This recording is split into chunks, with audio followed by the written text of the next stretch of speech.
بسم اللہ الرحمن الرحیم۔ صدقۃ الفطر کے دو فائدے عرض کیے گئے تھے۔ ایک فائدہ تو یہ ہے کہ روزے کے دوران جو لغویات آدمی سے ہو جاتی ہیں ان تمام لغویات کا وہ کفارہ بنتا ہے، اور دوسرا غرباء اور مساکین کی اعانت کا سبب اور ذریعہ بنتا ہے۔ اب صدقۃ الفطر کس پر واجب ہوتا ہے تو ذہن نشین فرما لیجئے، جس آدمی پر زکوٰۃ واجب ہے اس پر صدقۃ الفطر بھی واجب ہے۔ اس کے علاوہ وہ شخص جس کے پاس کچھ بھی مال نہیں ہے، سونا چاندی نقدی مال تجارت جو زکوٰۃ کے نصاب ہیں وہ کچھ بھی نہیں ہے، لیکن اس کے گھر میں ضرورت سے زائد اتنا سامان موجود ہے جس سے 52.5 تولہ چاندی خریدی جا سکتی ہو، تو ایسے شخص پر بھی صدقۃ الفطر واجب ہے۔ پھر ذہن نشین فرما لیجئے کہ جس آدمی کے پاس نہ سونا ہے نہ چاندی ہے نہ نقدی ہے نہ کوئی تجارت کا سامان ہے، لیکن اس کے گھر میں ضرورت سے زائد اتنا سامان موجود ہے جس سے 52.5 تولہ چاندی خریدی جا سکتی ہو، اتنی مالیت کا سامان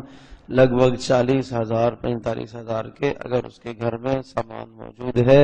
اور وہ سارا سامان ضرورت سے زائد ہے تو پھر اس آدمی پر صدقۃ الفطر واجب ہے، اس کو صدقۃ الفطر ادا کرنا پڑے گا۔ دوسرے الفاظ میں یہ بھی ذہن نشین فرما لیجئے کہ صدقۃ الفطر کے وجوب کا اور زکوٰۃ کے مستحق نہ بننے کا نصاب تقریباً ایک ہی ہے۔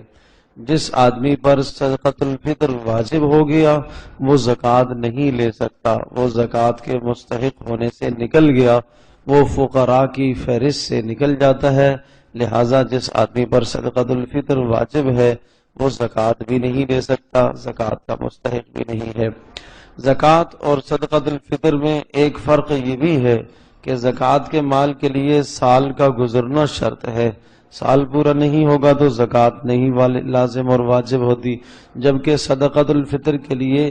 سال کا گزرنا کوئی ضروری نہیں ہے۔ اتنا مال اگر آپ کے پاس جمع ہو جائے کہ جس سے آپ 52.5 تولہ چاندی خرید سکتے ہوں، اور یہ مال آپ کے پاس آج ہی اگر جمع ہو گیا، 2 دن پہلے آ گیا، عید سے 1 دن پہلے آ گیا، تو تب بھی آپ پر صدقۃ الفطر واجب ہے، اس کے لیے سال کا گزرنا کوئی شرط نہیں ہے۔ اسی طرح سے یہ بات بھی ذہن نشین فرما لیں کہ صدقۃ الفطر کس کی جانب سے ادا کرے گا تو آدمی اپنی جانب سے ادا کرے گا،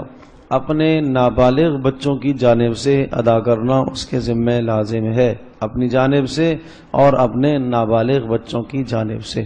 بالغ بچے ان کے ذمہ از خود لازم ہے، اگر وہ خود صاحب نصاب، اگر ان کے پاس اسباب مال ہیں تو وہ خود اپنے مال سے دیں، اور اگر والد بھی ان کی جانب سے ادا کرتا ہے تو تب بھی ادا ہو جاتا ہے۔ اسی طرح سے آدمی اپنی بیوی کی طرف سے اگر ادا کرتا ہے تو بھی ادا ہو جاتا ہے، لیکن اگر بیوی کے پاس اپنا نصاب اور مال موجود ہے تو بیوی از خود اپنے مال سے وہ صدقۃ الفطر کو نکالے، تو بالغ بیٹے اور اسی طرح سے بیوی ان کے پاس اگر نصاب موجود ہے، مال موجود ہے، تو وہ از خود اپنے نصاب سے، مال سے صدقۃ الفطر کو ادا کرے۔ تاہم اگر ان کا والد یا کسی عورت کا شوہر، باپ اگر ادا کرتا ہے، بھائی ادا کرتا ہے، تو تب بھی صدقۃ الفطر ادا ہو جائے گا۔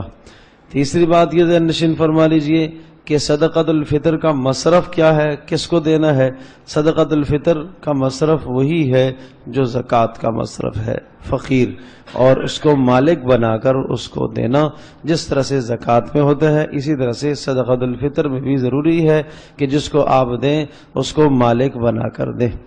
اور صدقۃ الفطر نبی علیہ الصلوۃ والسلام جو ادا فرمایا کرتے تھے، آپ علیہ الصلوۃ والسلام کے زمانے میں 4 قسم کی چیزوں سے صدقۃ الفطر ادا کیا جاتا تھا۔ گندم سے بھی ادا کرتے تھے، کھجور سے اور جو سے اور کشمش سے۔ اگر گندم سے ادا کرنا ہے تو 2 کلو گندم کی قیمت آپ لگا لیں، جو بھی قیمت ہے ایک آدمی کی طرف سے وہ صدقۃ الفطر ہوگا۔ اور اگر جو